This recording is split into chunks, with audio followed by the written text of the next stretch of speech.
Welcome back. Great to have you with us on SABC News Prime. Now, a class action lawsuit on behalf of hundreds of victims of listeriosis is gaining momentum. The listeriosis outbreak has claimed at least 183 lives so far, and it's the largest epidemic of its kind in the world. Tiger Brands under the spotlight after its cold meat cutting and packing factory in Polokwane was identified as the source of the outbreak. Attorney Richard Spoor confirmed yesterday that his firm has partnered with a US firm, Marler Clark, to begin proceedings against the company. To discuss, we're joined by a lawyer, Tammy Malusi, with Richard Spoor. Attorneys, thanks for being with us, Mr. Malusi. So are preparations fast and furious right now? Yeah, they are. Since Richard has announced publicly that we will be taking on the class action, so we've been getting quite a lot of people calling in wanting assistance, obviously, because there's going to be quite a lot of people that have been affected by the only families of victims who died, or people who got sick as well? And victims as well. So we're covering everyone across all spectrums. So not only people that have actually suffered personally, but also people that are relatives of victims that not only died, some may have died, but some that are still alive. Yeah. So we're covering everyone. We had, as far as I know, the lawsuit against companies that operated here under apartheid. That wasn't very successful, but your firm involved with the silicosis cases against the gold mines, there was a settlement there. Do you believe there's strong precedents here for success, I guess? I think there's very strong precedents for class actions, given the work that we've done in the gold mining space. The law around class actions was not quite clear until we came in and brought the class action. So there's definitely precedent for class actions, but there's not a lot of cases of this nature that have been tried in courts in South Africa. Yeah. But we do believe that there's a strong case to be made here, and we do believe that we can try the case successfully, because the Consumer Protection Act, which is what we're relying on for the damages, provides for strict liability for consumer products.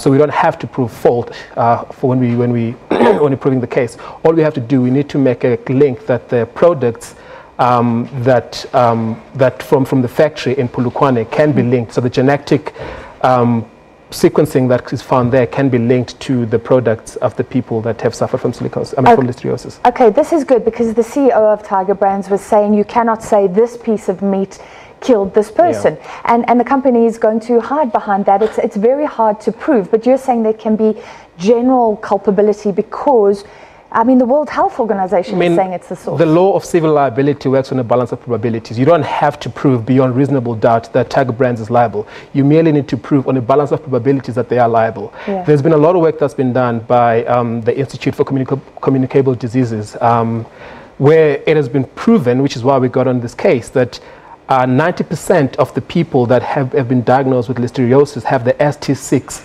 listeria sequence, which was also found in the Polokwane operations of Tiger Brands. Yeah. So the link can be made quite comfortably, we believe, that the Tiger Brands, the products that they produce, did cause listeriosis because of this specific ST6 listeria. Would it have been better for the CEO and the company to say, look, there's clearly a problem here, we take legal liability, we're going to try and compensate? Would you have backed off then, or would that have landed them in more trouble? Because the question always is, are they honest? Yeah. You know, any company, should they admit blame, or should they try and hide behind lawyers? When there's a disaster of this magnitude, insurance law kicks in, and I'm pretty sure they have insurance to cover this sort of liability. But a common clause in all insurance contracts is that unless, if you admit liability as a client, I'm not going to cover your costs. Yeah, so it puts them between a rock and a hard place. Precisely. So now they're in a position where if they admit liability, in all likelihood, they're not going to be able to claim from insurance. So it's probably the legal advice that they got, that do not admit any liability. Yeah. With that said, the CEO did admit that the ST6 listeria gene that has been identified as a source of listeriosis was found in the Polokwane operations. But them not admitting, is it actually helping you? Can you paint them as cold and callous and uncaring and in denial? I don't think that's what we're trying to do here. This is not about painting Tiger Brands as a bad organization. It's all about justice for the people that have suffered from listeriosis, and that's what we're trying to do, get the best justice for the people that have suffered. Mm-hmm. So the fact that they're denying is expected, as I said, because for insurance reasons, but in no way, in my opinion, is an indication of them as an organization. And that's what we're trying to do here in the first place. We're trying to get justice for the people that have suffered from this terrible disease. In the silicosis case, there was, I think, years. I think it took years, but then there was a settlement. Is that the best option usually for both parties? Do you actually want them to settle? Yeah, I mean, ideally, we would want them to settle, right? But for them to settle, we need to be able to make a compelling case against them. And unfortunately, often than not, you have to go to court to show them how serious you are and that you have a compelling case against them, so much so that you are willing to go to court for it. So we're hoping that this might trigger some settlement from Tiger Brands. Once they see how serious we are and how compelling of a case that we have against them, then they can come forward. That's always the best option. We don't want to prolong this as much as because the victims are suffering, and we want to get the best settlement as quickly as possible for them. What can the victims get? What sort of figures are we looking at? Monetary compensation. It's very difficult to point it right now. Because I mean, there's hundreds of thousands.